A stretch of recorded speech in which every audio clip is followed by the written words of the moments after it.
Attention mga Filipino senior citizens, edad nyo ba ay 80, 85, 90 at 95 years old? Noong taon 2024, abay pwede na mag-apply, kasama na kayo sa 10,000 piso. Paano nga ba? Pag-uusapan natin sa video na ito. Hold up.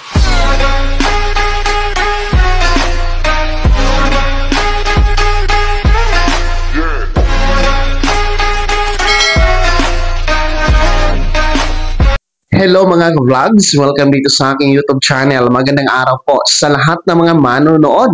Saan po kayong dako sa mundo? Kumusta mga ka-vlogs?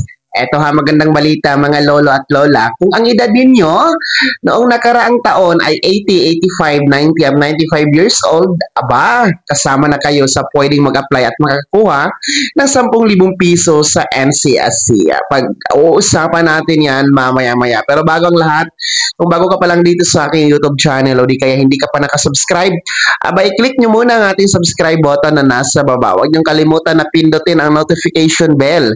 Ilagay nyo po sa all para naman updated ka sa lahat ng mga videos na aking i-upload. So eto na nga po no, mga Filipino senior citizens, magandang balita po dahil ang NCSC po sa pamamagitan ni OIC and at the same time Commissioner na si Dr. Mary Jean Loreche, no, sinabi po na pwede nang mag-apply at makakuha ng 10,000 piso ang mga lolo at lola na merong edad na 80, 85, 90 at 95 simula March 17 ng nakaraang taon, 2024 hanggang December 2024. Kasi nga po mga ka-vlogs, kung maalala nyo po, hindi kasama ang mga 80, 85, 90 at 95 noong nakaraang taon dito sa Expanded Centenarian Act cash benefit na 10,000 piso dahil ang implementasyon kasi nito nagsimula lang noong Enero 1 ng taon na ito 2025. Kaya naging waitlisted po ang mga naging 80, 85, 90 at 95 years old noong nakaraang taon, no, simulan ng maisabatas no ang Expanded Centenarian Act o yung Republic Act 11982 noong March 17, 2024 mga ka-vlogs. Kaya naman po hinahanapan po dati ng NCSC ang pondo no para dito sa mga waitlisted nga. So, ang magandang balita ngayon dahil meron na pong pondo at pwede na mag-apply, pwede na pong makakuha ng 10,000 piso yung mga nag-80, 85, 90 at 95 years old noong nakaraang taon. Ha? Simula March 17 hanggang December 31, 2024. No? So, ibig sabihin yung mga nag-birthday at nagkaroon ng edad na 80, 85, 90 at 95 years old na wala pa ang March 17 last year, hindi po kayo kasali, ha?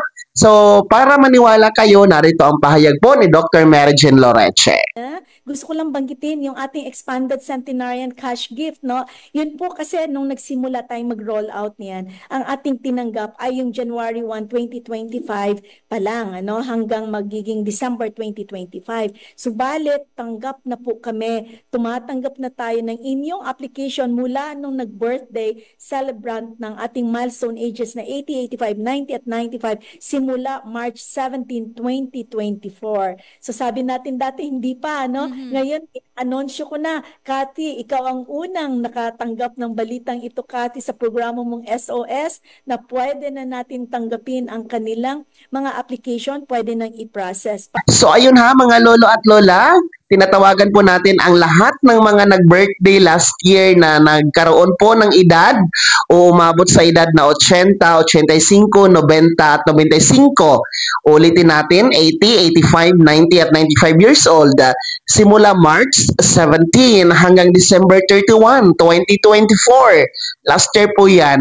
Pwede na kayong mag-apply at makakuha ng 10,000 piso. Ang gagawin nyo po, pumunta kayo agad sa OSCA office na nasa LGU ninyo para mag-apply. Mag-fill up kayo doon ng application form. Libre lamang yun, walang bayad mga ka-vlogs, ha? Magtungo kayo agad sa OSCA office at nang makasama kayo sa payout ngayong darating na Hunyo, no? Kasi Mayo na tayo ngayon.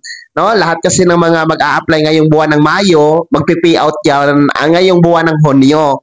Kasi every month po yung tinatawag natin na payout mga ka-vlogs dito sa Expanded Centenarian Act cash benefit. So magandang balita po ito kahit paano mabubuhayan ng loob yung mga nasa listed. Marami-rami din po kayo mga lolo at lolahan na nag-aantay na hindi pa kasama dati pero ngayon kasama na. So yan po ang Expanded Centenarian Act cash benefit na 10,000 piso bigay ng gobyerno sa ilalim ng National Commission of Senior Citizens or NCSC. Ayan naman, mga Filipino senior citizens, sino po ba sa inyo dito ang merong edad na 80, 85, 90 at 95 years old noong nakaraang taon, 2024, simula March 17 hanggang December 31, 2024, no? Sino sa inyo dito ang kabilang sa waitlisted? Pakikomento naman sa comment section na nasa baba. Pakilakip ng buong pangalan at kung taga saan kayo at kung ano ang reaksyon sa balitang ito. Bago ako magtapos sa video na to, kung gusto niyo po sumuporta sa aking YouTube channel, maaari niyo pong i-click ang ating super thanks button na nasa baba. Sa mga gusto maging miyembro, pwede po i-click niyo po ang ating join button. Maraming perks dyan mga ka-vlogs. Be my member now. Sana'y naging gabay ang video na to kahit paano na pag-uusapan natin ang mga mahahalagang bagay-bagay na may kinalaman sa ayuda, programa at benepisyo ng mga senior citizen. Kung hindi ka pa nakasubscribe dito sa aking YouTube channel, maaari nyo nang i-click ang ating subscribe button na nasa baba. Huwag yung kalimutan na pindutin ang notification bell. Ilagay niyo po sa all para naman updated ka sa lahat ng mga videos na aking i-upload. Maaari nyo rin i-like ang video na to at kung meron ka pang mga katanungan, maaari nyo i-komento sa comment section na nasa baba. Paki-follow na din po ang aking official Facebook page na nasa screen nyo. Muli po, ako si Daniel Timpawan na nagsasabing dito sa aking YouTube channel, Pawang Katotohanan at lahat totoo lamang.